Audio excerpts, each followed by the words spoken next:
नमस्कार विद्यार्थियों, संस्कृत भाषा की इस ऑनलाइन क्लास में आपका हार्दिक स्वागत है। और आज आप पढ़ रहे हैं कालिदास विरचित जो मेघदूत है और उस मेघदूत का 9वें नंबर का श्लोक है पूर्व मेघ का। तो देखिए, आपने पहले पढ़ा कि एक यक्ष कुबेर के शाप से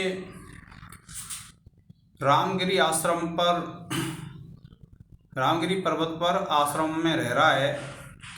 और जो आश्रम में रह रहा है तो उसको एक दिन क्या होता है कि एक दिन उसको मेघ दिखाई देता है, बादल दिखाई देता है। तो वह अपनी प्रियतमा यक्षिणी जो अलकापुरी में रह रही है, उस अलकापुरी में संदेश भेजना चाहता है मेघ के माध्यम से। और मेघ के माध्यम से संदेश भेजना चाहता है। तो अब तक पढ़ा, अब क्या कहता है देखिए, जो यक्ष है मेघ से, देखिए क्या कहता है कि ताम चावश्यम दिवस गणना तत्पराम एक पत्नीम व्यापन्नाम अभिहत गतिर्दृक्षसि भ्रातृजायाम आशाबंधः कुसुम सदृशम प्रायसो हि अंगनानाम सद्यः पाति प्रणय हृदयम विप्रयोगे रुणद्धि। देखिए, ताम माने उसको, च माने और, अवश्यम माने निश्चित रूप से, दिवस गणना तत्पराम, दिवस कहते हैं दिन को, गणना कहते हैं गिनती में, तत्पर लगी हुई एक पत्नी। एक पत्नी किसको बोलते हैं? जो पतिव्रता स्त्री होती है उसको। अव्यापन्नाम, अव्यापन कहते हैं जिसने प्राण धारण कर रखे हैं, जिसने प्राणों को त्यागा नहीं होगा, ऐसी। अविहत गति, अविहत गति कहते हैं जो निरंतर गति वाला होता है, जो अबाध गति होता है, जिसकी गति रुकी नहीं हो, ऐसे। द्रक्षसी देखोगे, भ्रातृजायाम, भ्रातृजायाम कहते हैं भाई की पत्नी यानी भाभी। यक्ष क्या कह रहा है कि तुम्हारी जो भाभी है उसको तुम देखोगे। अब देखिए क्या कहते हैं, जो कहा गया है वो किसके लिए कहा गया है? मेघ के लिए कहा गया है। अब देखिए, एक जो धातु है उसमें क्या है? इसमें द्रक्षसी है। कौन सी धातु विद्यार्थियों? द्रक्षसी। अब ये जो द्रक्षसी धातु है वो किसके लिए आई है? मेघ के लिए। यानी आप देखोगे, किसको देखोगे? भ्रातृजायाम, पत्नी को यानी भाभी को। अब कैसी भाभी है? देखिए, अब इसमें दो ही चीज हैं। दो चीज क्या हैं? एक तो मेघ है, और मेघ है, मेघ के बाद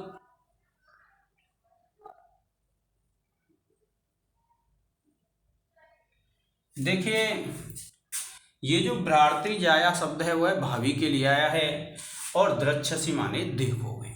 अब इस भ्रातृजाया के ही सब विशेषण हैं। ताम माने उसको, किसको? अपनी भाभी को। तो इसने क्या कहा है? उसको। अब कौन है वो? दिवस गणना तत्पराम, ये एक विशेषण है जो दिनों को गिनने में तत्पर होगी। अर्थात वह यह गिन रही होगी कि मेरा पति कितने दिन बाद मेरे घर पर आएगा, ऐसी। एक पत्नी, जो एक पत्नी है अर्थात जिसका एक ही पति होता है, अर्थात जो पतिव्रता स्त्री होती है, ऐसी को क्या कहा? एक पत्नी, अर्थात जो पतिव्रता स्त्री होगी उसको। अव्यापन्नाम, अव्यापन्नाम कहते हैं जिसने प्राण धारण कर रखे होंगे, जिसने अपने प्राणों को नहीं त्यागा होगा, ऐसी उसको। अब क्या कहते हैं? अविहत गति है। अविहत गति कहते हैं जो लगातार गति वाला होगा, जो निर्बाध गति वाले होंगे। तुम कौन? मेघ। द्रक्षसी देखोगे। क्या बताया कि हे मेघ, जब आप यहाँ से अलकापुरी जाओगे तो वहाँ पर अपनी भाभी को देखोगे। अब जो अविहत गति दिया है वह किसके लिए आया है? मेघ के लिए, क्योंकि वहाँ जाने वाला है वह कौन है? मेघ है। वह निर्बाध गति से, यानी जिसकी गति में कोई बाधा नहीं आएगी, ऐसी गति से कहाँ जाएगा? अलकापुरी जाएगा। अब अलकापुरी जाएगा तो ऐसा जो मेघ है, अब किसको देखेगा? दिनों को गिन रही होगी ऐसी यक्षिणी को। कौन से दिन गिन रही होगी? जो दिन यक्ष वापस लौटने में शेष होंगे। एक पत्नी अर्थात जो पतिव्रता होगी, अव्यापन नाम जिसने प्राण धारण कर रखे होंगे अर्थात जो जीवित होगी, ऐसी भावी को अवश्यम अविहत गतिहत रक्षसी, कि निर्बाध गति वाले आप निश्चित रूप से देखोगे। अर्थात उस मेघ को उस यक्ष को यह विश्वास है कि जो यक्षिणी है वह जीवित है और वह दिनों की गिनती कर रही होगी। और कैसे दिन? जो साप की मुक्ति में शेष रह गए होंगे, उन दिनों को जो गिन रही होगी, ऐसी उस यक्षिणी को आप देखोगे।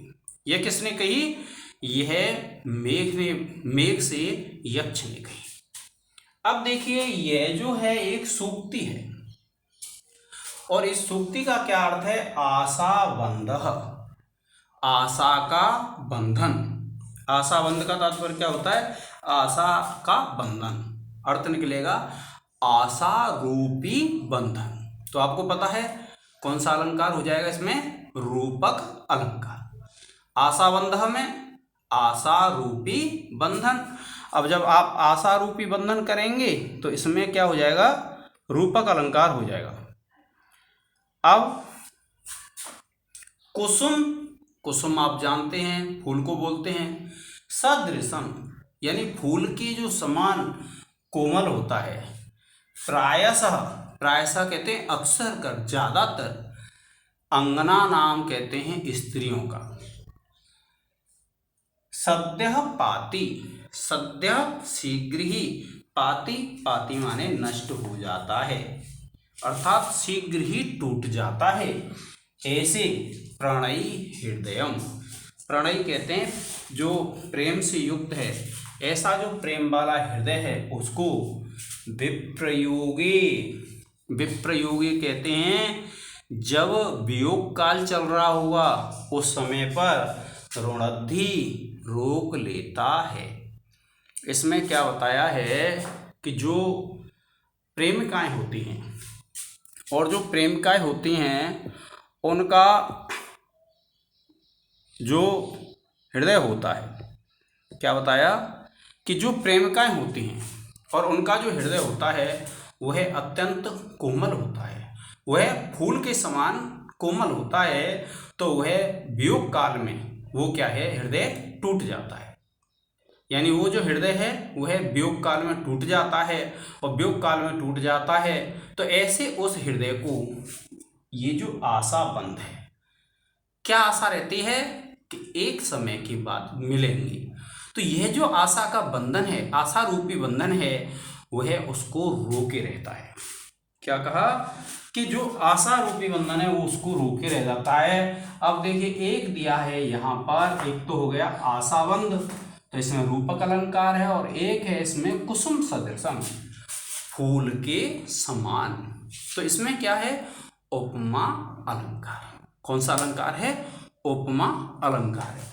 तो फूल के समान जो अंगना नाम स्त्रियों का प्रणयी हृदय होता है, जो प्रेम से युक्त हृदय होता है, सद्यः पाति, वह शीघ्र ही टूट जाता है। किंतु आशा बंधः ऋणद्धि, आशा का बंधन उसको टूटने से रोक लेता है। तो आपके समझ में आ गया होगा इसका अर्थ। इस श्लोक का यही अर्थ है कि जो यक्ष है मेघ से कहता है कि हे मेघ, आप यहाँ से जब अबाध गति जाओगे अलकापुरी के लिए और वहाँ पर जब पहुँचोगे तो जो आपकी भाभी है उसको दिनों को गिनते हुए, प्राण धारण करते हुए, और ऐसी उस पतिव्रता जो स्त्री है ऐसी उस अपनी भाभी को तुम देखोगे। क्योंकि आशा रूपी जो बंधन है, यानी मिलने की आशा रूपी जो बंधन होता है, वह स्त्रियों के प्रेम से युक्त फूल के समान कोमल उस हृदय को टूटने से रोक लेता है। ठीक है विद्यार्थियों, अब देखिए ये तो होगी व्याख्या। अब जब हम विशेष लिखेंगे तो विशेष लिखते हैं, आपको पता है ये विवरण चिन्ह हो गया। हम 1 नंबर डालेंगे, हम लिखेंगे इसमें मंदाक्रांता छंद है। ये तो आपको पता है, सब में आना ही है। फिर दूसरा लिख देंगे आप, इसमें विप्रलंब श्रृंगार रस है।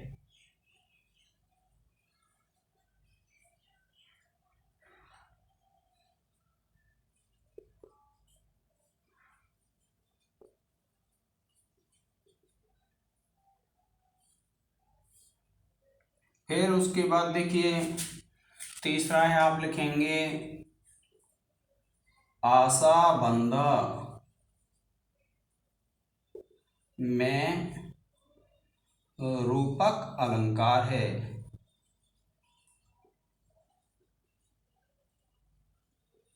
फिर देखिए आप लिखेंगे चौथा, कुसुम सदृशम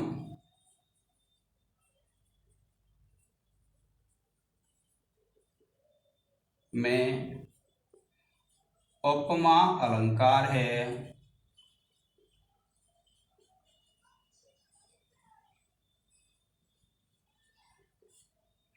और पांचवा है, आप लिखेंगे तृतीय व चतुर्थ चरण में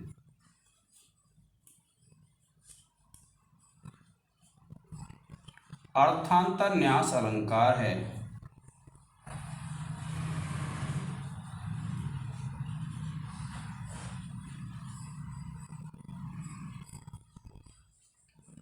इस प्रकार से इसका आप विशेष लिख लेंगे विद्यार्थियों।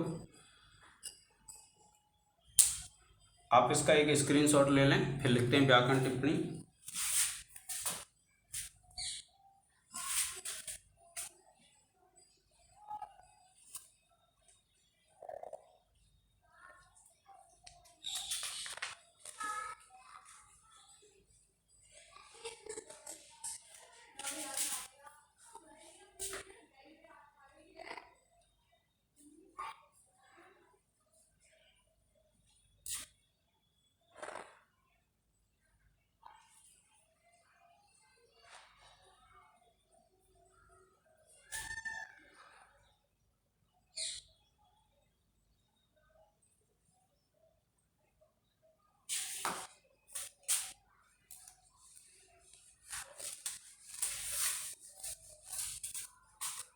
अब देखिए फिर हम लिखते हैं व्याकरण टिप्पणी।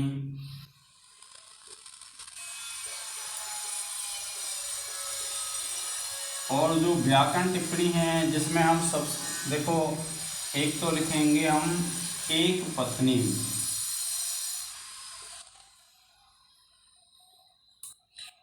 अब ये जो एक पत्नी में है, इसमें जो समास है बहुब्रीहि समास है, उसका विग्रह विद्यार्थियों एक पतिर्यस्याः सा। एक पतिः यस्याः सा, इसमें बहुब्रीहि समास है। एक पति है जिसका ऐसी। फिर देखिए फिर एक है इसमें अविहत गतिः, ये रहा, इसमें होगा आपका अविहत गतिः यस्य स। इसमें भी क्या है विद्यार्थियों, बहुब्रीहि समास है। देखिए जो संस्कृत व्याख्या में कराऊंगा, उस संस्कृत व्याख्या में मैं आपको व्याकरण टिप्पणी नहीं लिखाऊंगा, तो इसलिए आपको व्याकरण टिप्पणी यहाँ से लिख लेनी है। अब देखिए ये दो समास हो गए।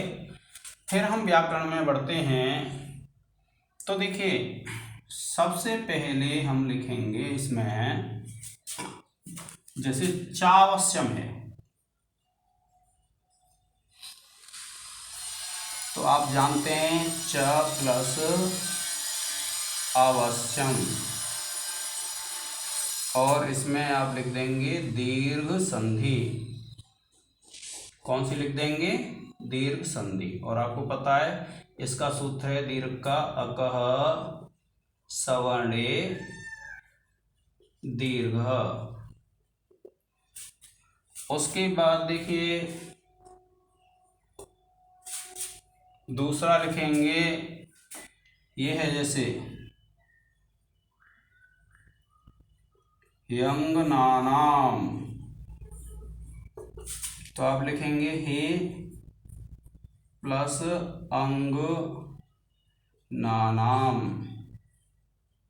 और इसमें हो जाएगी विद्यार्थियों यण संधि, और इसका सूत्र आप जानते हैं सभी एको यणचे।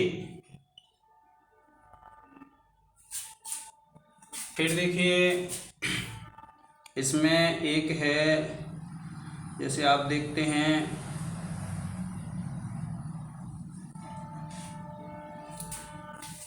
तीसरा है ऋणद्धि,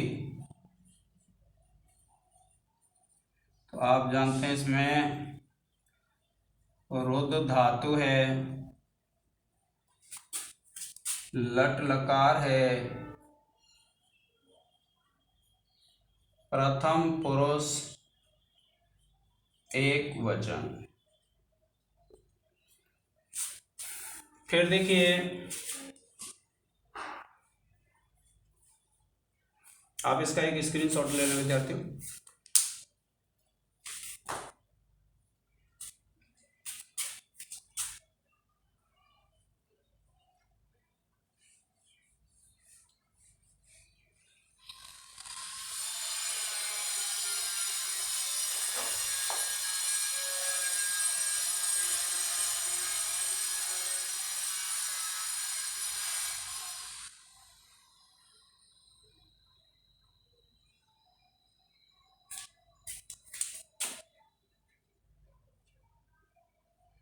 जैसे देखिए विप्रयोगे है, इसमें वे और प्र उपसर्ग हैं,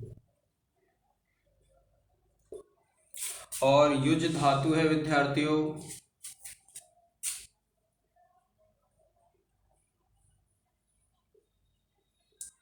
और घय प्रत्यय है।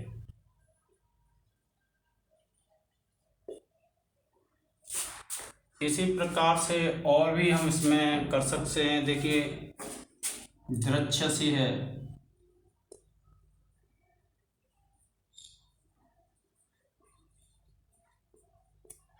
आप लिखेंगे इसमें दृश्य धातु, लिट लकार,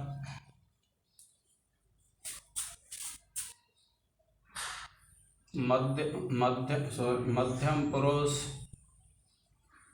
एक वचन। तो इस प्रकार से क्या विद्यार्थियों इसकी व्याकरण टिप्पणी हो जाएंगी, और जो मेघदूत है उसके श्लोकों को हम क्रम से पढ़ रहे हैं। तो आज के इस लेक्चर में विद्यार्थियों इतना ही। जय हिंद, जय भारत।